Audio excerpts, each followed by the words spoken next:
All right. Hello, Luhan. How are you? Very good, Angel. How are you doing? Very good. So now we get to take a deep dive together into Whisperings of the Dragon.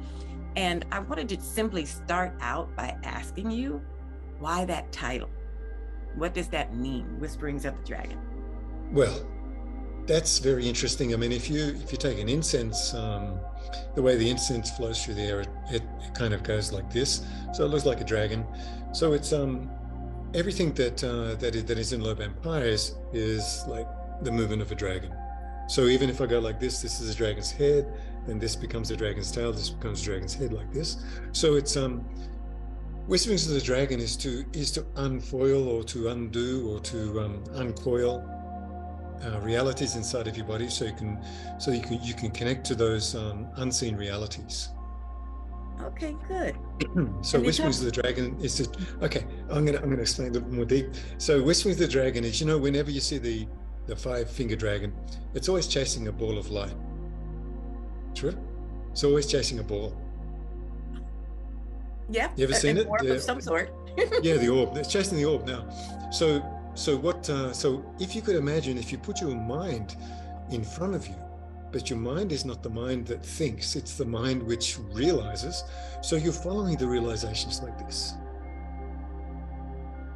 And you're chasing it with your physical form, but what you're chasing is something inanimate, something that's full of light, something that draws you to another state of attention, another state of awareness.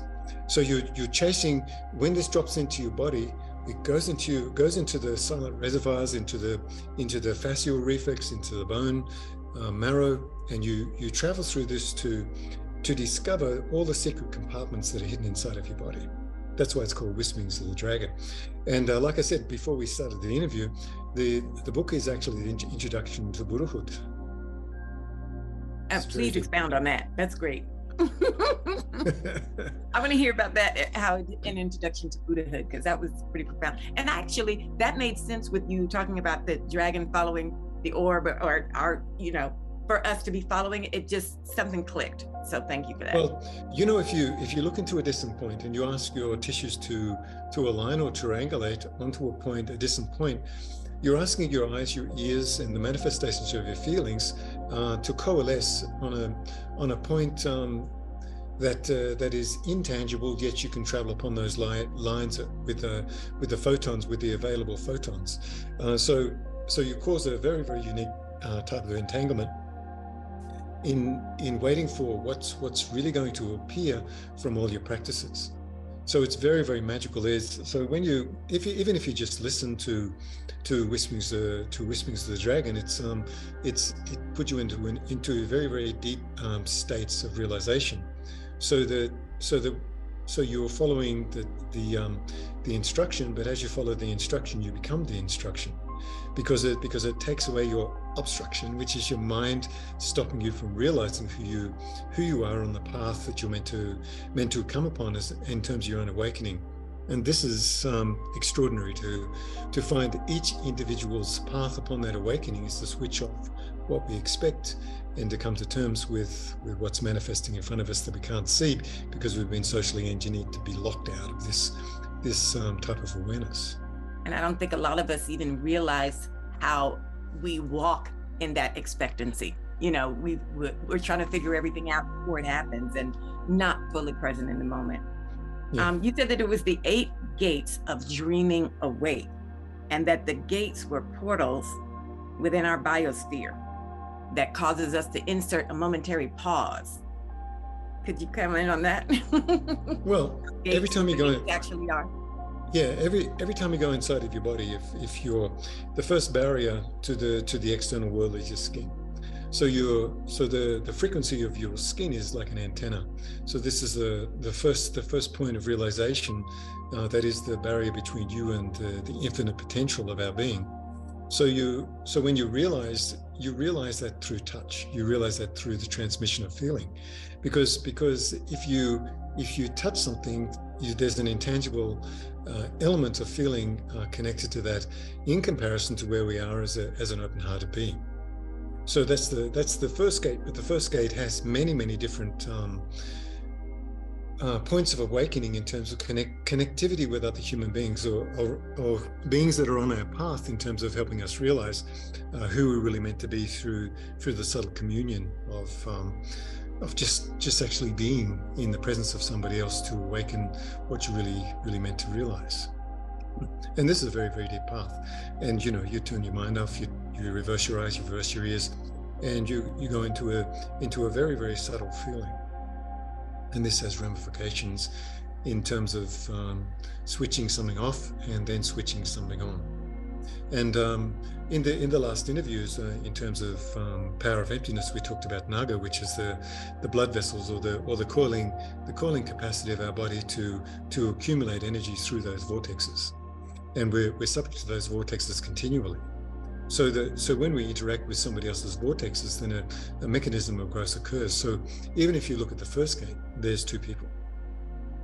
So there's an amplification on everything that we do in terms of what we become profoundly aware of. Even if somebody's not aware of it, your progress and your internal growth can be quite voluminous in comparison to what somebody may realize what you're going through. So that's just the first gate. But the first gate is also a preparation to have a sense of communion with your heart, and that's also the second last gate. So so when you look at this, everything connects to the value of this continual knot, which goes like this, ka-tunk. It doesn't go kapang kapang. It squeezes like a vortex. It's actually a very special knot inside of our body, which if it didn't function like this, when you pull it apart, it looks like a knot. It's not two compartments. There's actually a knot that causes a vortexual element within inside of you, and you learn to follow this and then redirect this wherever your awareness takes you inside of your body, or takes you on the journey of the infinite undoing of the unknown within the known premise of our three-dimensional world. You talk about how the majority of the book is dedicated to that first gate. Why is it so difficult for us to? It seems like if you give the instruction, it's pretty simple. Reverse your eyes, reverse your ears, be anchored in the silence. But why is it so difficult? Why did you dedicate so much time just to that first gate? Because the first gate is the most like you've got to turn your mind off, and you've continually. As you go along into the book, you're switching off to watch your breath. So the first gate, you're coming upon the first gate, which is a combination of the three combined together, is the most difficult thing to come to terms with. So if I say when I stop like this, then I breathe. I have no thoughts. I'm completely contained within what's approaching me, and then to reverse engineer that is to manifest the feeling outside that comes at you from an external perspective, which is unified with us anyway, and then you compound the amount of information that enters you in comparison to the person's capacity to understand what you're revealing. And this is also reverse engineered into somebody's consciousness as well. So we're always looking for something new and always looking for epiphanies, but those epiphanies can't be connected to the socially engineered point of view. And there's one part of the book where I talk about and just touch on very, very gently is a poison dragon, a white tiger, and a black widow. These, but I don't really go into this much in the beginning, but it's touched upon. Poison dragon, you can't trust that person because they're sneaky, they're divisive, they're slippery, they're going everywhere, so they can't be caught. And if they are caught, then they may turn into a white tiger, and a white tiger gets outraged that you've caught them, that you've pinned them, they want to attack you, destroy you. And then a black widow is basically, no matter what, they will destroy your circumstances and eliminate their capacity even to survive, just to win. And these three elements put together are the medicine wheel, and the medicine wheel is made of poison. So you've got to undo the wheel of poison within inside of yourself to actually realize that it is a medicine. So to undo these crafty elements that everybody believes they've got contained within the secret field of their own perception in comparison to someone else, and that's not true. It's absolutely not true. The moment you project anything, you connect and you cause a karmic line. And the karmic line has a momentive force, and it gathers within your heart. And when you die, you confront it with this. So it's better we confront it while we're living, to traverse Bardo while we're, it's not the book of the dead, it's the book of the living and dying. To actually live the prospect of being confronted with what you're going to be faced with when you die while you're living. And this empties you of so many things that become so very profound.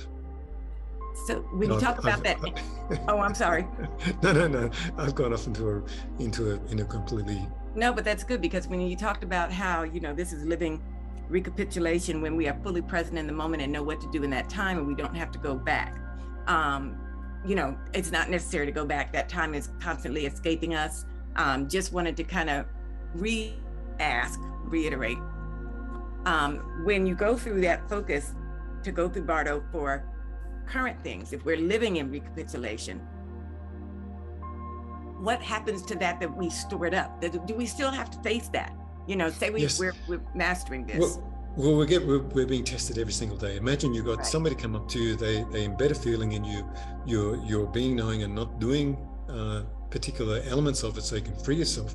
But as you're freeing yourself, you find compartments or elemental compartments that you arrive upon that are unresolved. So that unresolved place within inside of yourself, in terms of the connectivity that somebody is trying to align you within, is your test to overcome that. Because if we can overcome what confronts us in life, then we can face what is going to confront us when we die. And we've got to be prepared to always undo a doing that has been sent towards us. If it gets inside your chest, if it's something you have to deal with. And one of the techniques, as we said in the last interviews, is if you love someone, love them dearly. Don't give them the story of your failures, but give them the story of your success in terms of how you feel about them, and be altered by that in terms of being ingratiated within that feeling towards that person, instead of bringing something that didn't happen to them, and put it in the forefront between the two of you. And this, you're not traversing love and affection, you're traversing mayhem and confusion with a secondary individual that has no idea about what really occurred in comparison to the perceptual eddy that's gone between two people. And you ask someone to soundboard on something they didn't experience, they're going to support you and then get caught in another eddy of profound entrapment because of you wishing compliance from that person to relieve you of your pressure, which you should just give that love to that person to relieve yourself of the pressure of that particular circumstance. It's a very simple technique, but it's something which is overlooked over and over and over again. I know we keep trying to make it harder than it is, but I ask the same question several different ways. You talk about the original sin and a couple of different definitions, because a lot of people think of the original sin and they think of Adam and Eve in the garden. But you talked about not being absolutely present, being absently available, or outside of one's integrity. I like that. There you go. Now, we just spoke about that, and then that is being outside of one's integrity if you bring a circumstance that isn't relevant to your present moment. So then you're not really in that moment, so you're in a state of sin, because it's discordant in comparison to who you face with it in the secondary situation. It's got nothing to do with them. So then you drag a situation that shouldn't be dragged somewhere else, and then you're asking that situation to be compliant in a new circumstance. That's being in a state of sin, because you're no longer there and you're no longer here. You're actually in no man's land, a very, very treacherous place, and you're not really where you are. So you're out of compliance with your new circumstances. So you're in a state of, you're in no place. And sin is a biblical, it's a biblical arrival in terms of guilt and shame and blame, but not being exactly who you're really meant to be is to be in a state of sin. So it's because you're not really where you're meant to be. That's all sin is. You're not really where you're really meant to be. So if you're not truly being your original loving self, then you're not really in the place you're really meant to be in, and that is where you shouldn't be, and that is the sinful act. But we're not looking at it from a biblical perspective. We're looking at it in terms of, I'm on this path, but I was on that path. So when I'm on this path, I talk about that path. And when I'm on that path, I talk about this path. You're not in either place. You're in the wrong place in both places. So just be exactly where you are. And when you breathe and forget, you start to remember and start to emanate your luminous fibers into the environment, and then start to commune instead of force a state of awareness upon that communion, which is just a soundboarding of what you can't handle, so that you can relieve yourself of the pressure. But you can easily relieve yourself of the pressure by actually being kind and loving to the person who hasn't really witnessed what you've gone through. And when you go back to the other interviews, that's kind of like misplaced memory. So we can tie those. We can tie those two together. You see. Exactly. We're going to have a whole lot of overlapping. Now, you talked about the light filaments, and in the book you said that some of them could extend to well over 100 miles, depending on the seer's ability. Can you discuss what factors would affect that ability and how one could strengthen their ability to see? Well, being, it's like there's a sensitive core inside that plays particular tunes, or it's red raw, and you expand into your environment, and then your environment will send you back messages in terms of how far-reaching your attention is. So, this is a difficult one to explain. I can have a form of entanglement with someone who concentrates on me, and then I feel them the concentration, and then that entanglement in terms of their awareness coming towards, I just travel upon that, and then communicate with that person and say, well, I'm aware of what your projections are. How about you just talk to me about it instead of doing this type of non-communication. You're communicating with yourself, but not communicating with the person you're thinking about. So that's a form of entanglement. So I can reach in and feel that from somebody, or if we have a type of communication. Now I can't really say to you, this happened between you and me. Now, as I was watching your energy field, as something occurred because of what arrived in your household, what you got around your neck, there were certain flares coming out of your body that you didn't realize. And I was reading those particular flares, becoming aware of those flares and the potential emphasis within those flares tells a story which isn't completely spoken or completely communicated. Those flares are a point of communion for me. But as we become aware of those flares or those micro gestures within the energetic field, not the micro gestures from facial features or body communicate, these flares have got to do with a form of entanglement on a very, very subtle level. So to get to that type of communion is actually a form of very, very enlightened communication, because you actually, once you become aware that you're speaking with that, you then go to that type of communication instead of this type of communication. Words are very, very different to the flares which come out of the body, because those flares have to do with what's fully not being communicated, and the mechanisms of the voice have the capacity to not truly communicate every nuance of the foundation of communication within words and feeling. Then the flares are much more subtle. So when you become aware of these particular flares that arise within somebody's energy field, you get indications, and then upon those indications, the communication has to be devised towards that, instead of towards the feeling center and the voice communicating the feeling center, because there's another deeper aspect of communication that we've got to elevate ourselves towards. But then again, I'm very naughty. I'm not going to tell you what I became aware of, because that's a secondary factor, because it happened yesterday. Yeah, and that wouldn't be fair to actually ask you to try and recapitulate that, because those particular flares had nothing to do with the communication. That had to do with something else within your field.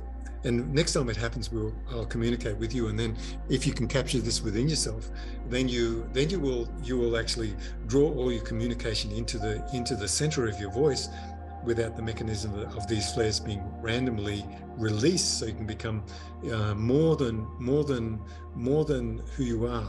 You gather this together, then you commune even more deeply.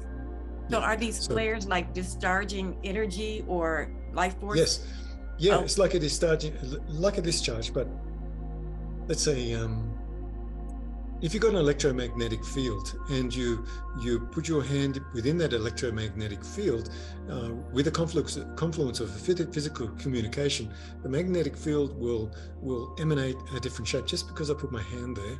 And my hand could be my eyes touching upon you, because the eyes have a particular frequency in terms of touching very, very gently upon the biofield of somebody, and then you read that intentionality through the emanations of the eyes, which are a source of communication of light. So then you can have a deeper communication with somebody that doesn't even know that your eyes are a vehicle of communion in terms of reception, receiving someone on a very, very deep level. And when we get to these levels, then we start to progressively get into the domain of humanity, where we're really meant to be, not where we are, what we're really meant to be, what we've lost. And I think I told you, I did see a pussycat, I did, but I told you about something that occurred when I was when I was doing the editing on the book, and who got involved in that editing. And it was a very, very big surprise that this type of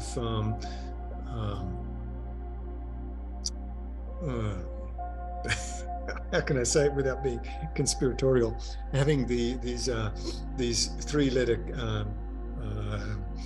the community saying, well, Luhan, you want people to be aware? And I said, sure I do, you know. And they were very, very aware of what I was doing, because it's not really the subject matter of humanity, because going into Buddhahood is something a little bit more different than what you were expecting. Going into Buddhahood is leaving behind something and progressively going towards something else. Now, if you leave behind something, progressively going towards something else, not someone else, you're actually leaving away you're walking away from the edifice or the pre-programmed ideology that formats what the expectations are for us in terms of our limitations as a human being. Human beings, we're unlimited, but we've been given a socialized framework to sit within. And this is explained inside of the book in terms of being progressively tricked through an individual that doesn't really exist, yet gives a present, and your holistic idea of yourself in terms of your own presence is subject to human beings, and then it's subject to a projection outside of yourself to somewhere else to expect something to be underneath the Christmas tree. So that the whole framework of your internal mechanisms of being fully here is projected outside of yourself. This is the first element of deconstructing a human being's completeness to want something outside of themselves as an item of desire. And once you've got that item of desire, you've got that person roped into elements of perception where we lose our way. And this was in the very first part of the book, in terms of using word associations, you know, to identify how words work and how we can be trapped by simply giving a feeling of excitement to a young child to have something external to themselves, and then pre-programmed to expect something external, and then growing into entitlement because of that. And the entitlement is what breaks us down. So we expect something in exchange instead of giving something in exchange for the process of identifying the gift of me to the gift of you, and the gift of you to the gift of me, not something external. We've been externalized quite profoundly. But anyway. But now what you're saying is totally contrary to everyone who has been following the law of attraction, who were told this is what you focus on to manifest, because that is the very expectation you're saying not have. Is that correct? Yeah. You can have an expectation in terms of wanting to manifest something, but even having the law of attraction say you want something, is that I know that the most important thing that you need is the comfort and the affection of being in a state of communion with somebody. Everything is secondary to that. It's okay to have things, but for those things to possess you is something that's not being looked at in terms of manifesting something. Does that something possess you? If you can manifest something and be prepared to let it go once you've got it, then the manifestation means nothing. When you got it, you let it go. If you've got it, you let it go. and everybody's got to test themselves. I've achieved something. Can I let it go now if I've achieved it? Or will the items possess you? So that, yeah. So even so, that philosophy doesn't go into the deeper ramifications of receiving. So that was kind of like the cities you were talking about. You can use them in real time, but don't possess it. Yeah. Or don't allow it to possess you because of your expectation and your demand has been fulfilled, so that you lose your humbleness or your true creativity to be a real human being. It doesn't matter, you can own 1,000 households, but can you live in 1,000 households? Why do you need 1,000 households? Give it to 1,000 people, 999 people, and just have one for yourself. Right. This is the way we're meant to progressively move as a humanity, not to obtain so much, but to obtain and then to give away what's obtained to make sure you're still safe and make sure somebody else is safe. This is the general premise in our society, which has been lost in terms of community. You know. That's true. We don't care enough for each other as we should. Yeah. And well, so what would it be like if everyone got together and they were just in their little suburb and someone didn't have a home? Everyone gets together, pitches in, builds a home for them. Does that happen? No, it doesn't. It doesn't, does it? No, it doesn't happen, but it would be very nice and an ideal. It would be very nice. It would be I'd like nice to have that. Yeah, why not? Because we can do it, but we don't do it, and that would set a different priority in terms of looking after other people. Once you look after somebody else and they're secure, they'll look around themselves and what can I do for those people who've done something for me? But the way we've done it is very isolating in terms of possession of the items that we obtain. And I know this is very difficult, but the thing is, when you go into who am I, I've talked about this very, very deeply in terms of what we expect and what we want to achieve. But the whole parameter that's been set in society is opposite to what we're really meant to be as a humanity. You know, it's got nothing to do with communism, got nothing to do with socialism. Yeah. It's got to do with caring for our community. Just love each other, because that's all that matters. That's all that matters. And you put a house, heating and food in front of somebody, if they don't have to worry about this, then they will look at their environment and say, what can I do to care? Exactly. Take care of the basic needs so that we can take care of others. Now, again, I want to go back to the light filaments and the way that you're describing it. You said according to the seer's capacity. Is this kind of like the compartments you had discussed in other books of a Nagual, to be the capacity to, or compartments to be able to process information? And how can we, if we're limited now on what we can process or how far we can cast our entanglement, how can we strengthen that if that's desirable? Never had a Whispering of the Dragon. We go back to the art of stoking parallel perception. But the thing is that the compartmentalized awareness, I would split into three pieces. By the man who overtook or reincarnated inside of my body, and I was a live child. So one part of me was here, one part of me was absolutely still in emptiness for 33 years. Another part was traveling with this particular individual, Loban, and that's the name of my system, Loban Pi. It means elegantly flourishing spirals. He did something extraordinary in terms of splitting me into three different areas of perception, which didn't allow me to have one localized attention. I was in three different places at once. As a child, and I woke up when I was 33 about all the elements of this fragmentation.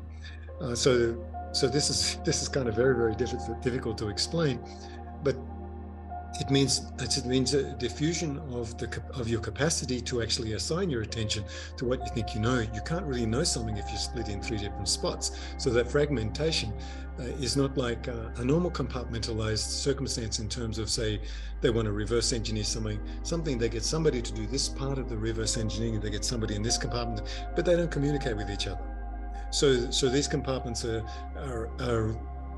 separated from each other for the reason of not having complete unification of the whole process, because they don't want to know the whole process.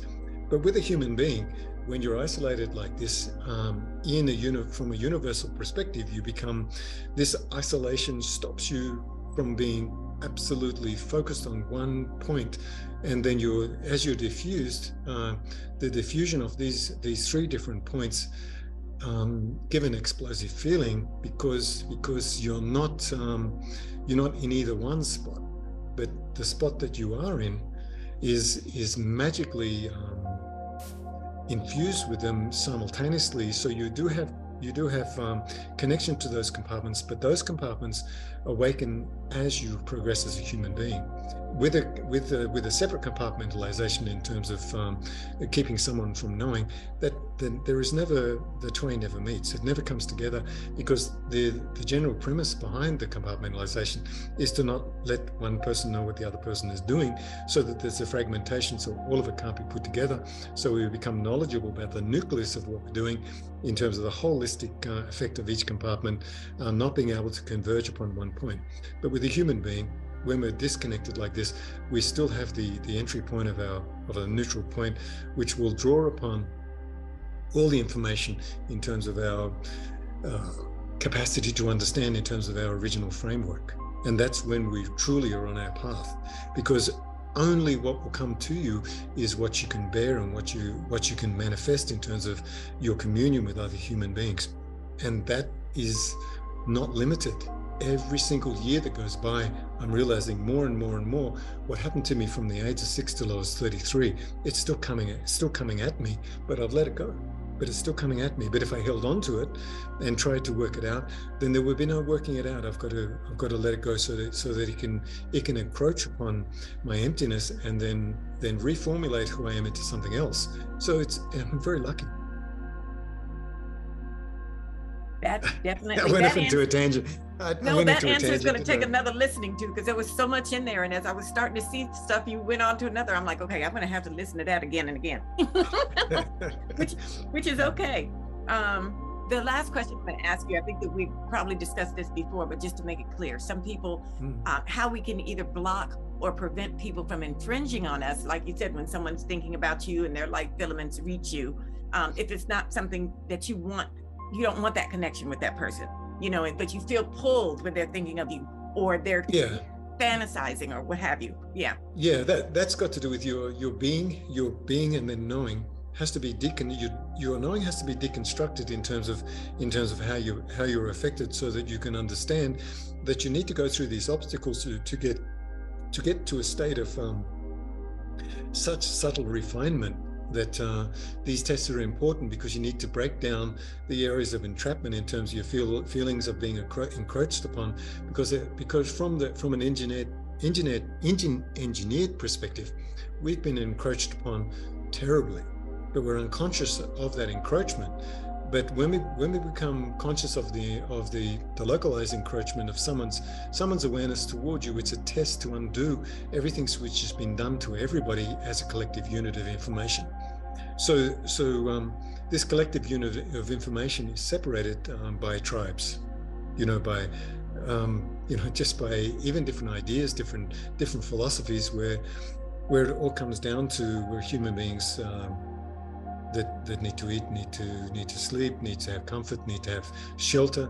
We have mother, father, children, sister and brother. Everybody's exactly the same. It's just don't separate us into different tribes and creeds, because we're not. It doesn't matter we look different, we're not different. This is a travesty what's going on. Yeah, it's that's true.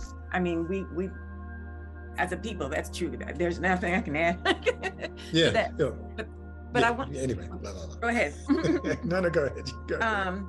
One of the things that you did in the beginning of the book was gave the example, or asked the reader to imagine, to think back to when someone entered their field and they either suddenly knew that they were a good person or suddenly felt that feeling of dread. And I thought it was to prove that we had that ability naturally as a child that we're trying to get back. Yeah, we do. If you can go back to the point where you were encroached upon, when you're being encroached upon, when you're loved. You know these feelings, but you don't have the sophistication in terms of a language to explain what you know, but you know more than what language can identify. So because the heart is so pure, it understands completely the encroachment, or it understands completely an encroachment even of love can also put you into a compartmentalized field, which is very difficult to escape from because of expectation.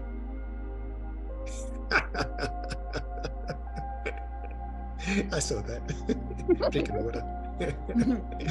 So even I just did that. Even that is like, I love you. I can see you having a drink of water, and probably the film's on me, and I see you doing this, and oh, how beautiful she's sneaking in. But the whole way that you did it, the presentation, that's beautiful.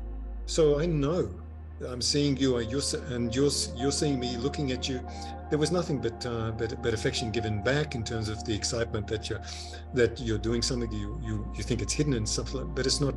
You understand. You know exactly who I am for you, and I know exactly who you are for me. What difference is that compared to a young child? A young child is vulnerable, impressionable, and to mold that impressionable being into something other than what they're really meant to be is a travesty in terms of manipulation, and this has to stop.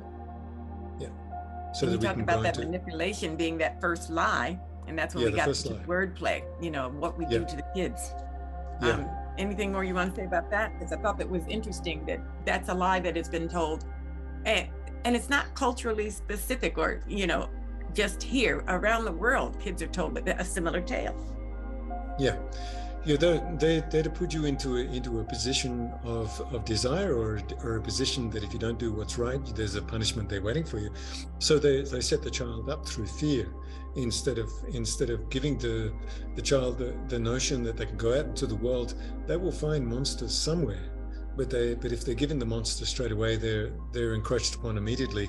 So we've got to let, if this hasn't occurred, then maybe the world will change, because the expectation of children is so pure that the changing consciousness in terms of the child's viewpoint is the responsibility of the parent to actually assign themselves to what am I expecting from this new being that's in the world, and how are we molding them through the edifice of the stories that we give them. And this edifice is quite a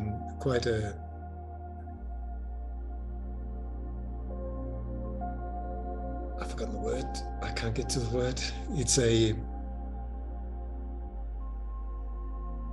a labyrinth that the child has to go through to understand. But once they begin to understand it, then they're forced away from their understanding through an internal dialogue, which is like a misplaced memory event. Because they become the altered perception of the external environment to cope with the external environment.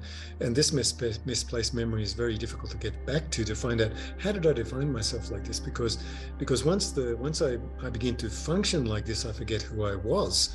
And when the first formulation of thought, the first formulation of a feeling, which is comparable to thought, is then the edifice of the social program that comes in, that changes the open innocence of that particular child into something that alters them away from their true trajectory as a human being.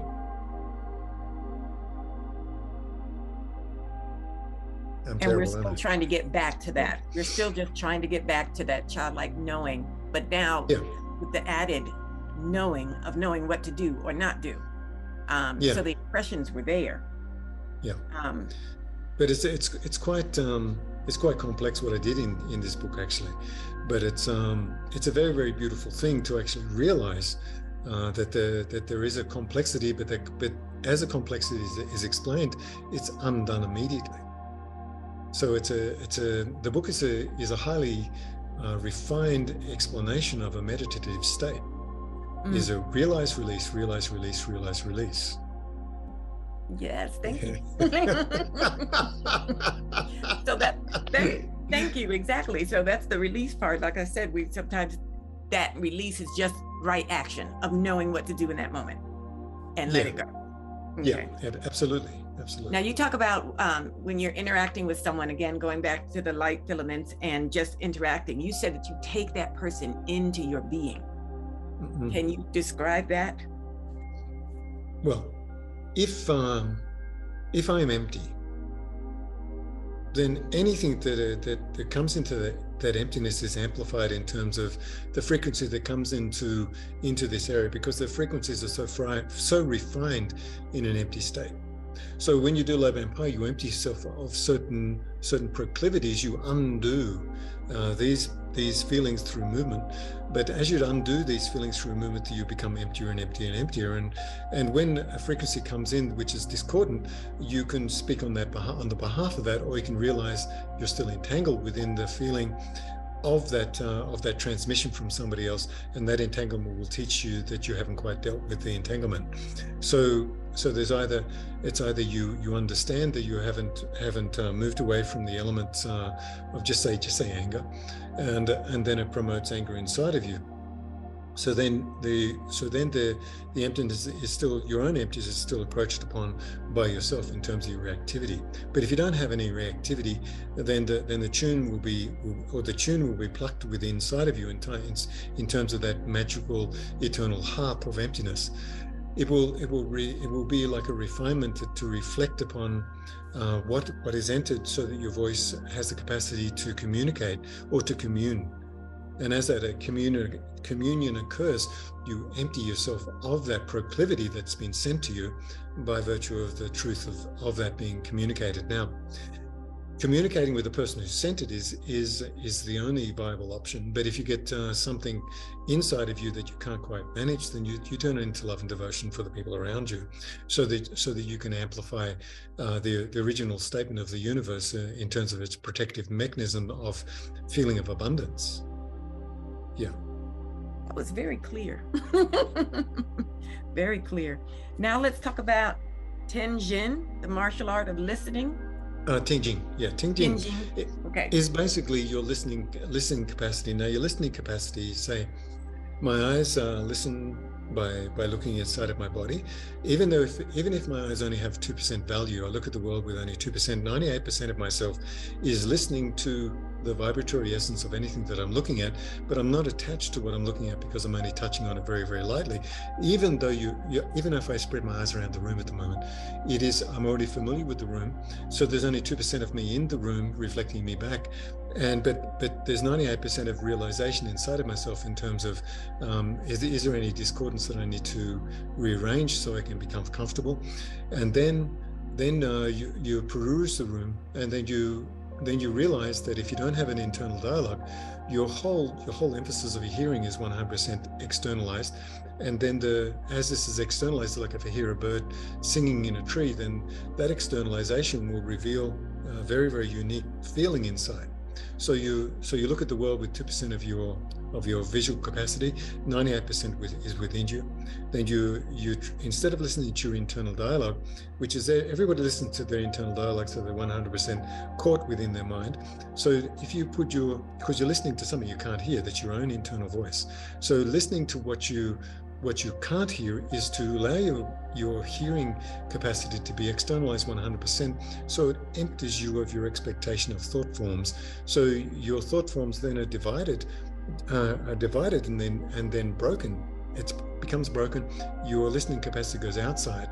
As it goes outside, you begin to commune inside and look at what you can't see. Listen to what you can't hear, because once you're listening to what you can't hear, everything becomes available externally. And then at that particular point, you listen to your capacity of breathing. So if I breathe loud like this, I'm listening to my breath. But if I know that the magical impetus of my being, if I listen to that, I externalize it. So I'm already externalized with my hearing outside. So if I listen to my breath without the external framework of listening to this, I go. And I'm attempting to listen to what I can't hear, and then I locate what I can't feel. Then I become a different being. Because the breath transports me away from the mind, and the mind then transports me externally. Then my eyes are only 2% on the world. If I close my eyes, there's still 2% of the framework of the world comfortably seated in the room, because I know the room. But the 98% of myself then goes into the emptiness of my breath. And this is the way to turn the internal dialogue off, is by concentrating on that breath and the profoundness of that, and watching this, and then looking at what is going to arise within me. What is the surprise? And it is going to be surprise because there's no expectation. You could just keep answering my questions before I ask them. That's great. But I wanted to talk about, you talked about the split tongue, or our split attention, how the head is the inner dialogue or a doing, and how it disrupts our heart-centered knowing. Can you expand on that? Yeah, well, you've got a snake. It goes like this. It goes with its tongue, but its tongue is split. So the split tongue principle is that you divide it into two. So you don't want to have this feeling and that feeling, or this feeling and that thought. You need it to be one. So you retract the tongue. You don't go like this. So if I this is an explanation of Naga once again. We spoke about Naga and about the prospect of the coiling capacity of our blood vessels to move the essential elements of the magic within us. So if we split ourselves into two by saying something which is not real, or saying something which it divides. And when you divide, how can you be complete? So you don't divide people, you don't divide yourself. That's the split tongue principle. As soon as you have a thought and you have a feeling, you want to follow the feeling, but then you have a thought, you split it. And then you take that split, give it to someone else to soundboard. You're actually splitting them. Oh. So we're very responsible in terms of splitting somebody. So you give people some devotion. Doesn't matter what you realize, it matters what you do with another person other than the realization, because we're very responsible in how we transfer information from one person to another. So we keep one, we stay one. This may take us into this area. You realize, okay, that's a prospect of being split, so I come back. Because that is a form of knowledge we don't need. It's a form of knowledge that we can be caught in. It's an entrapment because we don't understand the full ramifications of knowledge. And we're caught within the small parameter of what we believe knowledge is in comparison to what we're aware of. And this is not real knowledge. Knowledge is empty. And it comes upon us without any separation. It comes upon you in terms of the fullness that you're meant to travel upon as a human being, as a luminous being. And then slowly discover that we know very, very little. And the humbling of knowing that we know very little, then we will become full of something. But if we split ourselves and say we know too much, then we go along that path, and it's kind of treacherous. So to be empty and to unfold and to give someone the feeling of support and love is more important than knowledge, because knowledge misleads. Knowledge misleads. Wait a minute. Yeah, knowledge can mislead in comparison to a circumstance. So if somebody, let's go into a lawyer situation here. So you've got two people who've got two separate truths. You don't know who's telling the truth. So then you've got to explore these two situations in terms of what is really the truth here, and will you ever find the whole truth and nothing but the truth? Is that possible? The whole truth and nothing but the truth. But that's got to do with breaking principles of integrity that has been set in the society, so that we're kept safe, so that criminals realize that they shouldn't be criminals, they should be better than what they are, and you isolate them, and they say, well, I've lost time, I better do a better job. So it's a very, very divisive system we've got, because we're relying on a truth which we may not get to the full ramifications of what we're really meant to realize. And that's the travesty of the system. Perhaps, is it because if we're split or not totally anchored in our silence that we don't have the capacity to receive the actual truth? Yeah, we're not really, like, we just go back to the original thing that we said. Why is someone feeling so disenfranchised they want to hurt, they want to steal? It's because they feel that they've been abandoned by the system. Even if they've been trained to be psychopathically inclined in terms of their violence, they've still been abandoned because they don't understand the ramifications of their actions and the full implications upon the time that they're wasting on the planet. So it's these we must care for these people with so much tenderness to bring them to the point of self-realization, where they must start to make the neural connections in terms of empathy towards their environment, because they've been locked out of empathy because they can't access this because they feel disenfranchised, they feel ripped off. What a shame. That sense of entitlement, or that perceived wounding, doesn't leave room to receive. Yeah, yeah. And then there's justification in terms of the violent tendencies. Yeah. Yes. and that can go incrementally into a social situation where someone has never broken the law, but you can't be around them because they're impossible. They're still a criminal, but they're a criminal within the framework of the laws which have been put there, but they're breaking certain laws which are unspoken. And this is what we need to really look at. What laws are we breaking that don't put us behind bars? When we look at this, then things will change. Yeah, we've got that unspoken law of the heart, and check it there. Check it. Okay. There. You mentioned Exodus and how the great Exodus was an exodus from our own inner silence. Can you elaborate on that? Because I guess, like, as a child, we had that inner silence, or maybe that inner knowing. And so what sparks the exodus away from that? Just socialization? Well, social invasion, just say that I'm complete, I'm sustained. The only thing that matters is that I'm loved and cared for, but I'm given the proposition that something outside of me has a potential to make me happy. That's an exodus. That's leaving your center for something else that's outside of you to give you a sense of fulfillment. There's the exodus. Because that type of knowledge is the wrong type of knowledge. It's the wrong type of expectation. Because we can receive, we can be abundant without isolating the gift that you believe that you are entitled to. But everybody's entitled to the gift of community. Then the true gifts begin to manifest in terms of the giving instead of us expecting receiving.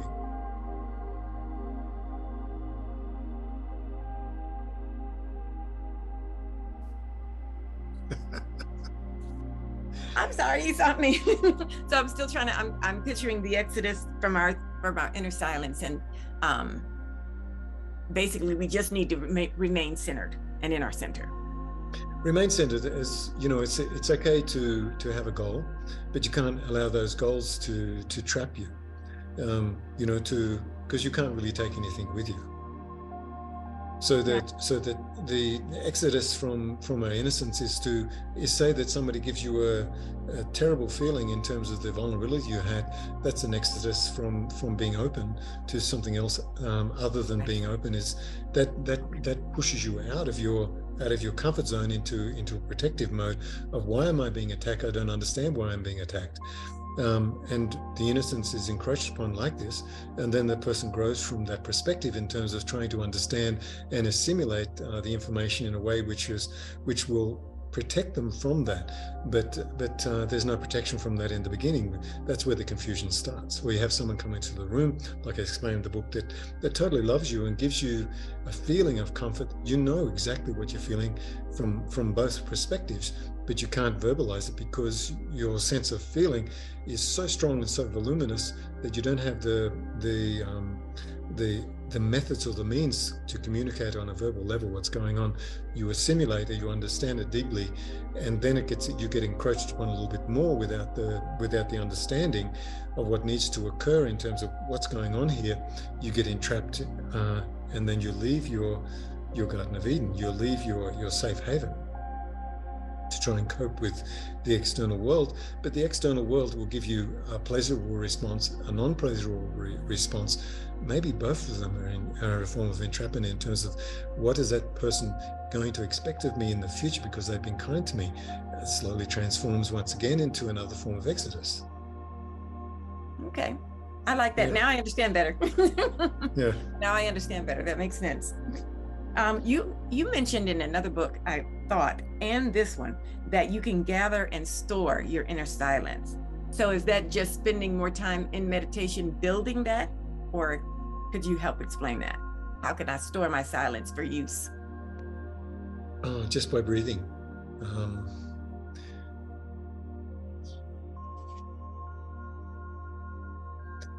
Even if I go back to my childhood and the ramifications of my environment, I still didn't let go of the essential emptiness that was there because it wasn't encroached upon in terms of the value of who was I meant to become, or what can I become, and that was interfered with.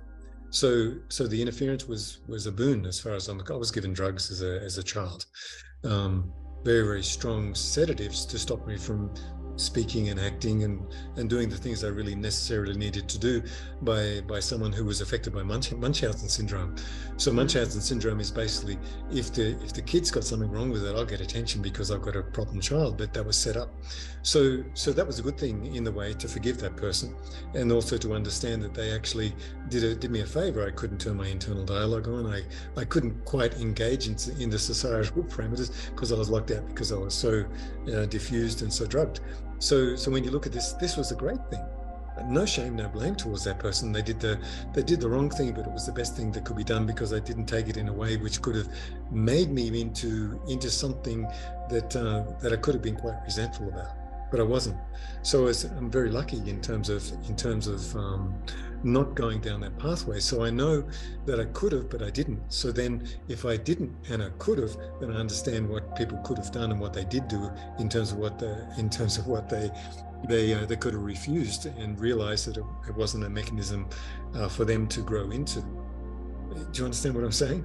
So most people get injured and they go along that path, and the injury is their emphasis of their determination to get to a point, but they just let it go and then realize the person that brought you up didn't really understand what they were doing. And that's something you look at and say, well, they didn't have the capacity to formulate the right way to act. What am I meant to do as a living Buddha? Forgive them. And that's just like the misplaced memories you're talking about. When you recall it, what do you remember? What position are you coming from? What do you choose to hold on to? Yeah. So it's so when I say, do you remember somebody coming into the room and the effect they had on you? In a lot of cases, a lot of people can remember the younger years, and you can cut the air with a knife in terms of the conflict. Even you can do it right now. So you're using that particular perspective to understand that somebody may encroach upon you, expect something from you, and you feel yourself being realigned in a place that doesn't belong to you. So you put yourself back into place, and you discover that then there's a whole lot of stuff you have to face if you speak about how you're being shifted away from your sovereign right to actually be observant of what's really going on, so you can speak about it and resolve it. Because resolving circumstances are what we need to do if we're pushed away from our original center. The technique is to bring it back to inner capacity to realize, no, I don't want to go down that path. Let's talk about it. People don't want to talk about it. They'll divide, they'll guilt, they'll shame, to make sure you don't get to the point to allow them to change in comparison to you being changed by somebody not allowed to do it. Okay, well that's good, because you spoke about being able to know what to say in that moment. And I wanted you to expand on how we can receive information, how being fully present and empty, we receive information and are able to speak it out and sometimes surprise ourselves with what's coming out of our mouth. Yeah, in the book I said use your sense of self-righteousness, but not bully the circumstances, but from your sense of self-righteousness, is that if you go into a battlefield, you're under duress, you will try to save yourself from a sword cutting you and damaging you to beyond recognition. So a circumstance is exactly like you raise your sword like this to stop being cut.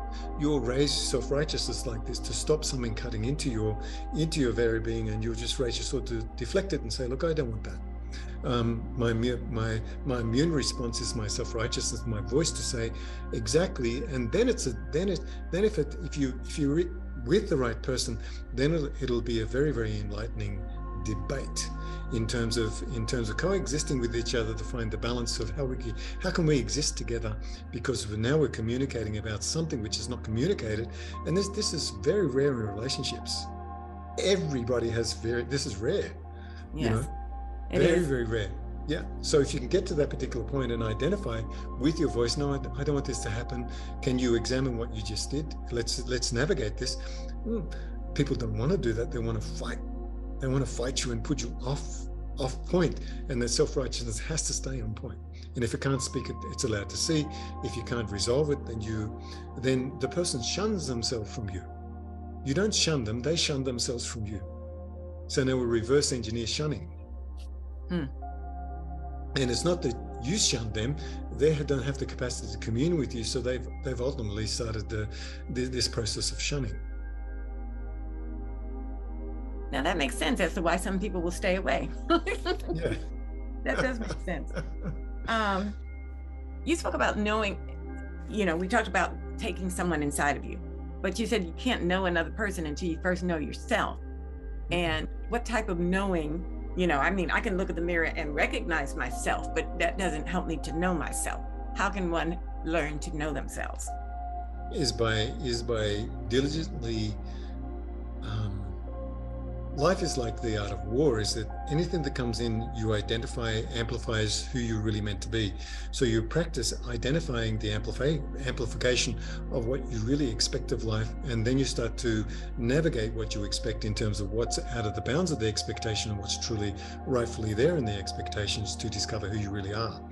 This is a very, very beautiful thing. And then you discover that there are boundaries you can't cross. You discover that that you set boundaries that other people can't cross. It's called respect. And as you're respected, you identify you don't need to fight for your right to be respected. So then you discover who you are. But this is always tested between people, and very, very subtle forms of conflict then drag you out of your subtle field of perception into an art of war, into a warfare which is prevalent in society, but nobody's acknowledging that we're in a state of discordance continually, when all we need to do is sit down and say, how can we navigate this? How can we resolve this? How can we be in peace? How can we find the boundaries that are needed to allow us to both to be passing each other in a hallway without geez, not again. Exactly. So we can say, I respect you, I love you, I know that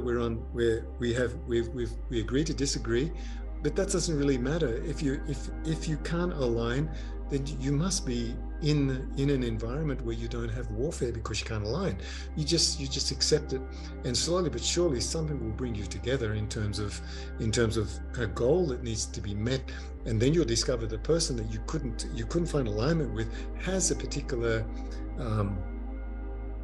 a gift inside of them to resolve something, and you go, oh, now we found a point of communion, and then a line of respect happens because you understand, okay, this person has this talent.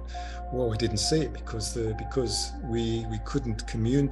We just have to wait very, very gently to find out what that person's abilities are, how they fully resound in the circumstances.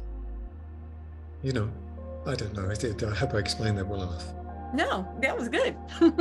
Now, I wanted to end originally, we were going to end on the chapter about the medicine wheel, but you already talked about the symbology of the three. But I also wanted to kind of interject here and ask you to comment on how some people, especially who come from shamanistic backgrounds or not, use animals as totems, the relevance of the symbology of the animal, because some people have adopted, let's say, that white tiger or that dragon. And how does that affect one when we're, yes.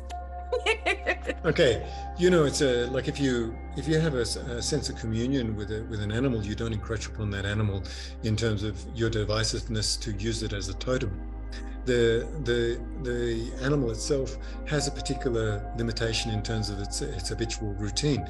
As you see the habitual routine, you understand that the animal has limitations. You don't encroach upon those limitations, and you don't use those limitations because you see yourself as a more highly evolved human being. It's a form of abuse. So if you look at if anybody owns an animal, they can say, well, I love this particular animal. And your communion with that animal is to see the routines and how they can't break the routines, and how there's limitations. But that animal needs to be loved, needs to be cared for, needs to be fed, needs to be respected, and you need to understand that it can't break the routine, but you can develop a sense of feeling. But you never encroach upon that feeling to say, that's my totem, I'm going to travel within that totem. You could say, well, to actually be in an environment where you're always seeing an eagle, or you're always seeing a tiger or a leopard or whatever, it's like, where's the limitations within that? You need to respect the boundaries of that, and know that this particular animal is very, very powerful in comparison to us, because their bodies are very weak in comparison to a large cat.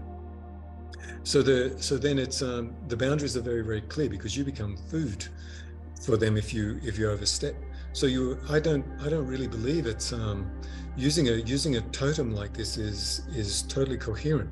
Even in the Art of Stalking Parallel Perception, where I first met the old Nagul, in terms of how he introduced me, was to face me with my fears of falling down an elevator, and then at the bottom of that particular fall, where I believed my knees were going to be broken backwards, as soon as I came out of the elevator, I was confronted with that there was a Black Panther. Ooh, Black Panther scared the crap out of me, you know, because they're so strong, so powerful, so stealth. So it's so assimilating the feeling of that is just to respect the boundaries. That's all, is to respect the boundaries, and to understand that there is a boundary there, and to ride within that animal, or to allow that animal to commune with you, and not fully understand your full capacity to evolve beyond that lower state. I don't believe that it's right to actually, you can have a totem of, like, if you live somewhere that's got elk, then the totem animal will be an elk, because you have to live harmoniously with the environment. You don't destroy your environment like we've done in the Western society, and then the world listens to what you haven't done and becomes not an enemy of you, but you're not in harmony with the environment. So that's virtually, we've made a certain type of discordance because we've encroached too far. Yeah. Okay. I don't know, did I explain that? Yes. If I understand correctly, you're saying that by adopting the totem or the animal spirit or what have you, we are, obviously some people are trying to access those powers, but we're also limited by that as well.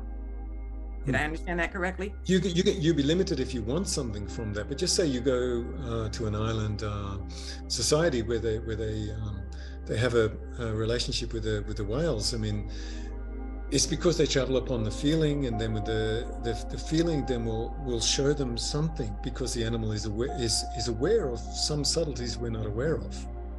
So that is respecting the perceptual lines of that animal is integrated within. We just look into their world like that from a non-encroaching but a respectful perspective, in terms of loving and understanding that that's the environment of that particular being. If that's broken down, then maybe our food chain is broken down, and we become dislodged from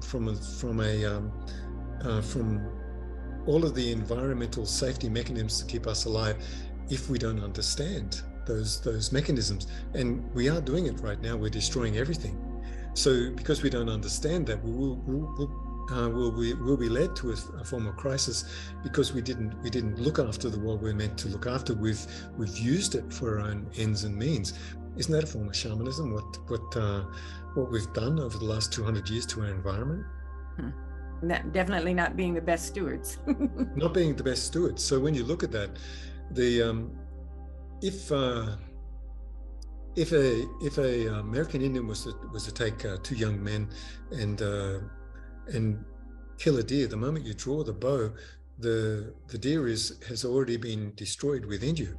So as it's being destroyed within you, you've got to give a certain amount.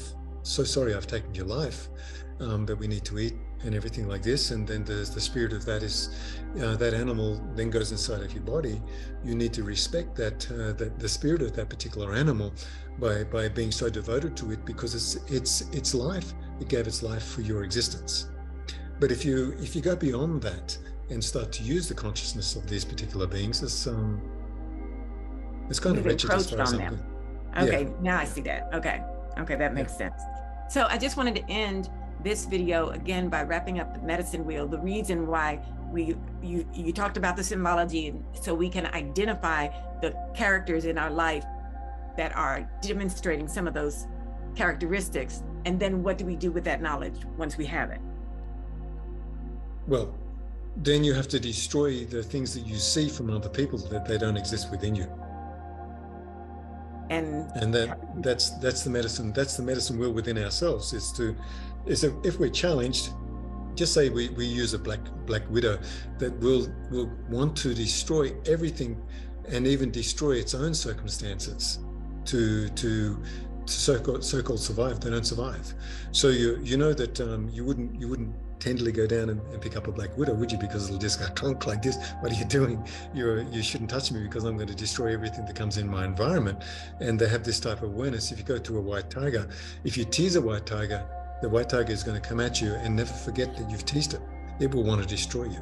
If you lie to a liar, the poison dragon of that particular lying entity will have competition with you. So you destroy all those things inside of you so that you don't have this sort of conflict going in inside of your life. So the medicine wheel is to show you that is what you shouldn't be. That's what you need to manage with inside of yourself, so those poisons become medicine. Okay, because now I wasn't seeing, I didn't understand that we were actually identifying those qualities within ourselves and needed to destroy that within ourselves so that we don't mirror that back to us in the world. Yeah, and that's a very extreme example of misplaced memories. So you can transport misplaced memories back into the medicine wheel, or the poison of the medicine wheel, which is actually very, very beneficial to discover that we shouldn't amplify the elements of destruction. We need to amplify something else. And in misplaced memories of the power of emptiness, it gives a very, very fine example of a poison dragon, a white tiger, and a black widow. No matter what, the first instance of that boy wanted to destroy everything through saying, by speaking arrogantly, by being divisive and sneaky, by being very, very angry, and then promoting the destruction of the whole circumstance, and not really wanting to look at why is this occurring? Is it because of him or is it because of me? And then the second chapter deals with that. I'm bad, aren't I?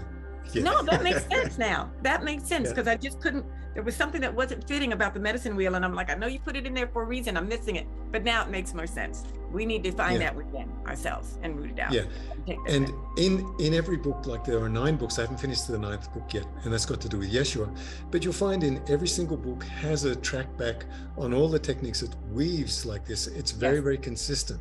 It's so consistent, it even surprises me. It is. We learn in layers, and that's beautiful. So I just wanted to end, because this is all the content with, you talked about, and we mentioned it, but let's give specific steps for people on how to breathe and stop the internal dialogue, and lead them with an exercise or something. Yeah. Okay. Instead of thinking, breathe. So if you breathe loudly, then you'll be externalized listening to your breath. So you externalize your ears at that particular point. And then you're even though you breathe in, your eyes go internally because you're listening to it. All you got to do is then silent the breath. Watch it go in so gently. And watch it come out so gently, so you can't listen to it. And then you're cushioned into such a delicate refinement that you become extremely still.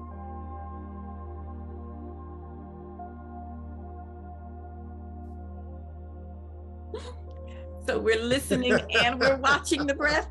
You know, I couldn't be silent too long. So we're listening and watching the breath at that point. I mean, you're watching. The mind is saying, what am I supposed to be doing at this time? Yeah, you're looking, okay, you're looking inside, by listening to what you can't hear. But at the same time, the external environment will alert you that it's there until something switches off the ears completely, and then you disappear.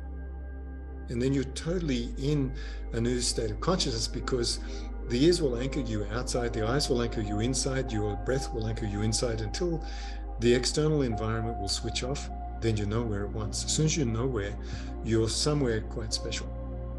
So it's very, very easy to turn the internal dialogue off by just listening to what you can't hear, looking at what you can't see, but feeling and touching upon what can't be tangibly pushed upon, yet you're there, alerting it to reveal itself to you within your internal process. As you get in your internal process like this, then everything that moves through you is amplified tremendously. But this amplification has to be then externalized through understanding, compassion, and the willingness to take notice of where you're no longer applicable in the world, and who you're becoming because of that. And this is quite a unique journey. It's like I said to you in the beginning, the Whisperings of the Dragon is basically is the words of Buddhahood, but you have to listen to the words in terms of the refinement of what's been put in there. Better to listen to it than read it, because you talk to yourself. If you can listen to it, then the words themselves will assume responsibility for your internal dialogue and shift you into a state of inner silence just by listening to it. Yeah. That justifies my Audible subscription.